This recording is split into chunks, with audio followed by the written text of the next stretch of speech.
প্রিয় দেশবাসী, আগামী 15ই আগস্ট জাতির একটি শোক দিবস। আপনারা যে যেখানে থাকেন, সেদিন শুক্রবার সেহেতু অন্তত কালো জামা না হলেও কালো একটা ব্যাজ ধারণ করেন এবং বঙ্গবন্ধু এবং তার পরিবারের যে 16 জন পরিবার এবং 2 জন বাইরের বোধহয়, একজন কর্নেল জামিল আর একজন হইল বরিশালের রিন্টু। তো আপনারা তাদের জন্যে দোয়া করবেন আল্লাহর কাছে, কারণ বঙ্গবন্ধু আমাদের জাতির পিতা। তার যৌবনের 17টা বছর কারাগারে কাটিয়েছে।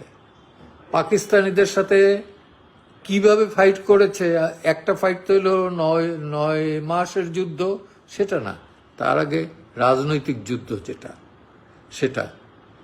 অতএব যে অবস্থায় পারেন, এই প্রতিকূল অবস্থাতেই আপনারা অন্তত মসজিদে, মন্দিরে এবং ঘরে বসে হইলেও এই শহীদদের জন্যে, পার্টিকুলারলি বঙ্গবন্ধু, বঙ্গমাতা, শেখ কামাল, আমার ভাই শেখ জামাল,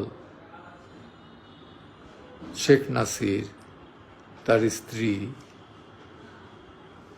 শেখ রাসেল, তারপরে শ্রেণীবাদ সাহেব, তার নাতি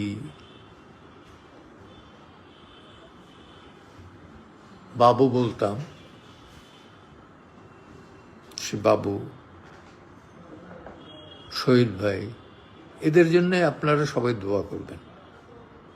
এটুকুই। শোক জানাবার জন্য যে আমাদের 32 নম্বরে যেতে হবে তেমন না, কবরে যেতে হবে, কবরস্থানে যেতে হবে তাও না। যেখানে বসে দোয়া করব সেটাই আল্লাহ তাআলা কবুল করবেন। অন্তরে যদি ভালোবাসা থাকে, সেই ভালোবাসা তো কেউ নিতে পারবে না।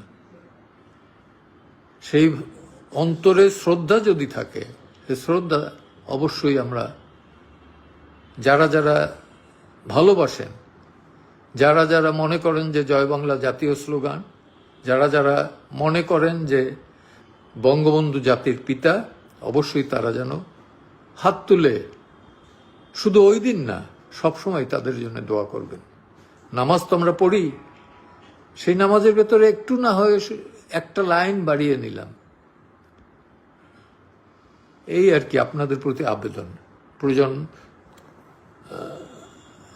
মঞ্চ 71 থেকে আমি জেডাই খান পান্না আপনাদের কাছে আবেদন জানাচ্ছি। ধন্যবাদ।